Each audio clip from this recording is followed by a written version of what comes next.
All right, welcome in. I'm the Kodiak, and today I'm here to talk about why the Jets will not be anything in the 2024 NFL season.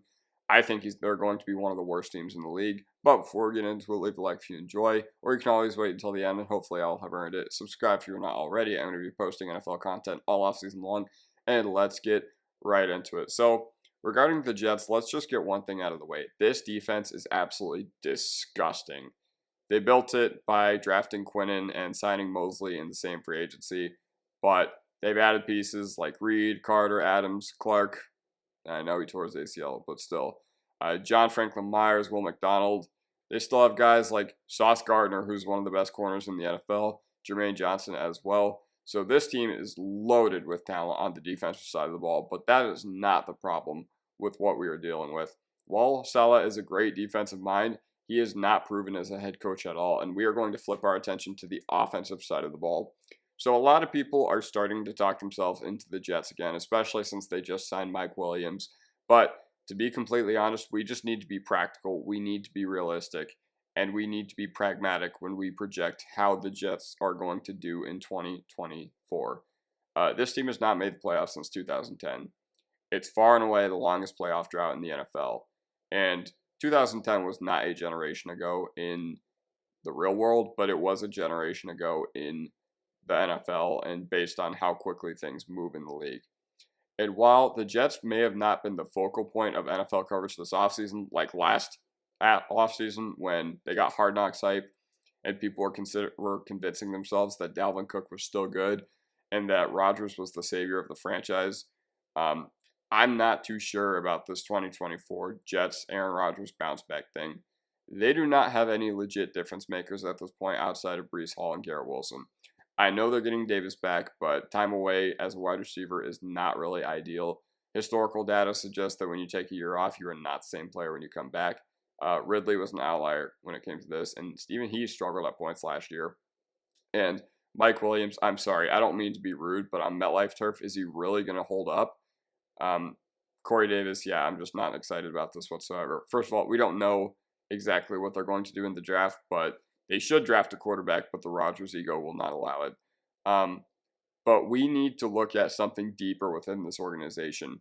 Nathaniel Hackett, and the reason why I think this offense is going to go absolutely nowhere. So it looked terrible this past year. A lot of that was because Rodgers ended up going down. And Rodgers, even if he's old, even if he's washed, even if he loses a lot of his ability because of the Achilles tear, he is way better than whatever they have. Whether it's Zach Wilson, who I know they're trying to actively get rid of, he's way better than whoever is going to be their backup. He is way better than Tim Boyle. But Nathaniel Hackett, back to him. We do not really know how much of a hand Nathaniel Hackett actually had in running the Green Bay offense in 2019, 2020, and 2021, which is the only justification I see when people are just like, yeah, well, maybe he hasn't been given a fair shake in the NFL. Matt LaFleur runs that offense, and he did a lot to protect his reputation. And the respect around the league for him after this past year with what he did with Jordan Love and Green Bay's having the youngest offense in the league skyrocketed for the better. But what we do know about Nathaniel Hackett is last year he was absolutely lost running this unit, and he was a historically bad head coach. Usually coaches do not get fired before the first year campaign is over for reasons inside of football, but Hackett was actually that bad to where the Broncos sent him his moving boxes and packing tape after they lost like 50-0 against the Baker Mayfield Rams on Christmas. And this is the guy that we're trusting to make use of his 40-year-old quarterback coming off a major injury. But outside of that, the Jets really don't have that factor on the offensive side of the ball.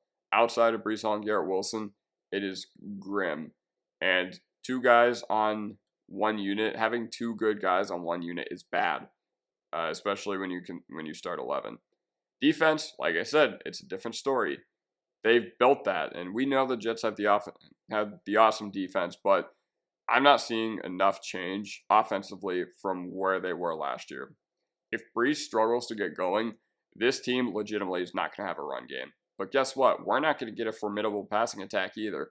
Listen, Garrett Wilson has legit top 5 NFL wide receiver upside, but who is running this offense? Again, 40-year-old Aaron Rodgers coming off a major injury. Nathaniel Hackett, and their passing game coordinator is Todd Downing, who is the leader of the frightening Jets passing attack last year and the frightening Titans passing attack in 2022. But I'm not really buying into this whole Aaron Rodgers thing. I never bought into it to begin with. The division's too tough, even though I don't think many people are buying the Bills as a legit Super Bowl contender anymore. But I'm still taking them to win the division, almost at very minimum. I'm definitely taking the Dolphins, who have a very formidable offense at points, under McDaniels and under Tua. They always seem to have a formidable offense for like 5 to 6 weeks out of the year, and that's enough to make me think that they're going to be over the Jets easily, but not excited about the Patriots at all. One of the worst teams in the league by a large margin, and I think the Jets are kind of on par with them. But what it boils down to in New York is I don't think the situation is as pretty as Florham Park wants you to believe it is. The situation is definitely not as pretty as the NFL portrayed it last offseason.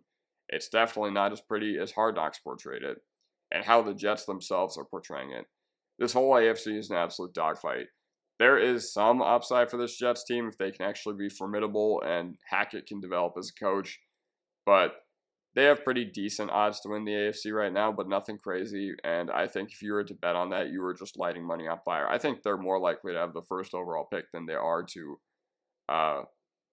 make the second round, and that might be a bit of a hot take, but you can come back to this video in January, and you can comment whatever you want, set reminders or whatever, but I'm just not excited about the New York Jets. Aaron Rodgers is 40, and no one is talking about that for some reason. Saleh still isn't proven as a head coach. He's proven calling a defense. I think the Jets' success depends on how they play early on in the year, defensively, while their offense still might be taking some time to click. But yeah, I don't know. I'm just not excited about them. Leave a like if you enjoy, and I'll see you guys next time. Peace.